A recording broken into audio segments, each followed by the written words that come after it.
जय हिंद दोस्तों, आप सभी का लर्निंग विद पीआईडी चैनल में स्वागत करते हैं। हम आपको पढ़ाने वाले हैं वर्णमाला क्या होता है। वर्णमाला में सर्वप्रथम हम आपको भाषा के बारे में बताएंगे। भाषा की उत्पत्ति कहाँ से हुई है, तो हम आपको बताते हैं कि भाषा की उत्पत्ति हमारे संस्कृत भाषा से हुई है। संस्कृत भाषा के भाष शब्द से हुई है। भाष का मतलब क्या होता है? भाष का मतलब होता है बोलना। और आइए अब हम वाक्य के कई रूपों को जानते हैं कि वाक्य के क्या क्या रूप होते हैं और कितने छोटे कितने बड़े रूप होते हैं।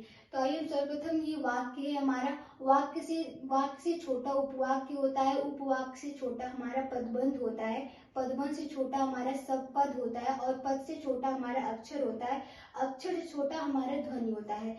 सबसे छोटी इकाई हमारी ध्वनि होती है। तो आइए हम आज आपके सामने वर्ण के बारे में पढ़ते हैं कि वर्ण क्या है। भाषा की सबसे छोटी इकाई जिसे हम ध्वनि कहते हैं। और हमारा वर्णमाला क्या होता है, आइए हम वर्णमाला के बारे में जानते हैं कि हमारा वर्णमाला क्या है। तो वर्णों के सुव्यवस्थित समूह को हम वर्णमाला कहते हैं। हमारा वर्णमाला वर्ण के समूहों से मिलकर बना हुआ है। तो आइए हम जानते हैं कि उच्चारण के आधार पर हमारी वर्णों की संख्या कितनी है तथा उच्चारण के लेखन के आधार पर हमारी वर्णों की संख्या कितनी है। तो हमारे उच्चारण के आधार पर वर्णों की संख्या कुल 45 है, जिसमें हमारे 10 स्वर हैं तथा 35 हमारे व्यंजन हैं। तो इन दोनों को मिला के पूरे 45 हो गए। और हमारी लेखन के आधार पर वर्णों की संख्या 52 है, जिसमें कि हमारे 13 स्वर हैं तथा 35 व्यंजन हैं तथा 4 संयुक्त व्यंजन हैं। इन सबको मिलाकर हमारे लेखन के आधार पर वर्णों की संख्या 52 हो गई। तो कि व्यंजनों का वर्ग क्या है। तो हमारा व्यंजनों का वर्ग इस प्रकार से है। पहले हमारा क वर्ग है, फिर दूसरा च वर्ग, तीसरा ट वर्ग, चौथा त वर्ग। तो आइए हम जानते हैं। तो हमारा क वर्ग में क, ख, ग, घ, अंगा तथा च वर्ग में हमारे च, छ, ज, झ, इया। ट वर्ग में इसी प्रकार से हमारे ट, ठ, ड, ढ, अड़ा तथा इसमें हमारे 2 द्विगुण व्यंजन है, जो कि हमारे ड तथा ढ। ये 2 हमारे व्यंजन द्विगुण व्यंजन कहलाते हैं। तो हम आइए हमारे इसी प्रकार से त वर्ग है हमारे त, थ, द, ध, न। प वर्ग में भी प, फ, ब, भ, म। तो हमारा प वर्ग व्यंजन के बाद हमारा अंतस्थ व्यंजन आता है।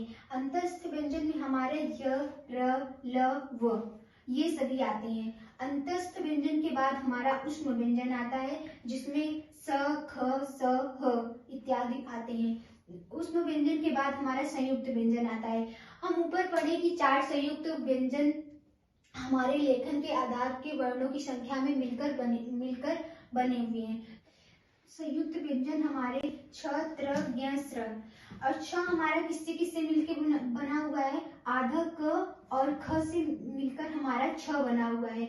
दो अक्षरों के समूह को ही हम संयुक्त व्यंजन कहते हैं। त्र हमारा आधा त और र से मिलकर बना हुआ है और ज्ञ इसी प्रकार से आधा ज और तथा इया से मिलकर बना हुआ है। और स्र हमारा आधा श तथा र से मिलकर बना हुआ है, जिसे हम संयुक्त व्यंजन कहते हैं। हमने वर्णमाला पढ़ा, वर्णमाला क्या होते हैं तथा उनके कितने प्रकार होते हैं। अब हम पढ़ने वाले हैं कि स्वर क्या है और तथा उनके वर्गीकरण के बारे में पढ़ेंगे। तो हम स्वर किसे कहते हैं। स्वतंत्र रूप से बोले जाने वाले स्वर कहलाते हैं। तो स्वरों की संख्या कितनी होती है, हमारे स्वरों की संख्या हमारी 13 होती है। तो आइए हम जानते हैं कि स्वरों का वर्गीकरण कितने प्रकार से होता है। तो मात्रा तथा उच्चारण के काल के आधार पर हमारे स्वर 3 प्रकार के होते हैं। वैसे देखा जाए तो हमारे स्वरों का वर्गीकरण पूरा 6 प्रकार से होता है। तो पहला प्रकार हमारा मात्रा उच्चारण काल के आधार पर है। और मात्रा उच्चारण काल के आधार पर हमारा स्वर 3 प्रकार से होता है। पहले हमारा ह्रस्व स्वर होता है। ह्रस्व स्वर हमारा क्या है, जिसमें जो वर्ण में सबसे कम समय लगे उससे हमारा ह्रस्व स्वर कहते हैं। जैसे कि अ, ई, उ। इसी में हम बोलने में हमारा सबसे कम समय लग रहा है, तो इसे हम ह्रस्व स्वर कहेंगे। तो आइए अब हम जानते हैं कि दीर्घ स्वर हमारा क्या है। ह्रस्व स्वर से भी ज्यादा समय लगने वाले वर्ण में समय लगने वाले को ही हम दीर्घ स्वर कहते हैं। दीर्घ स्वर हमारा आ, ई, उ, ए, ओ, औ, आ, इसमें हमारा ज्यादा समय व्यतीत हो रहा है, जिसे हम दीर्घ स्वर कहेंगे। दीर्घ स्वर के बाद हमारा प्लुत स्वर आता है।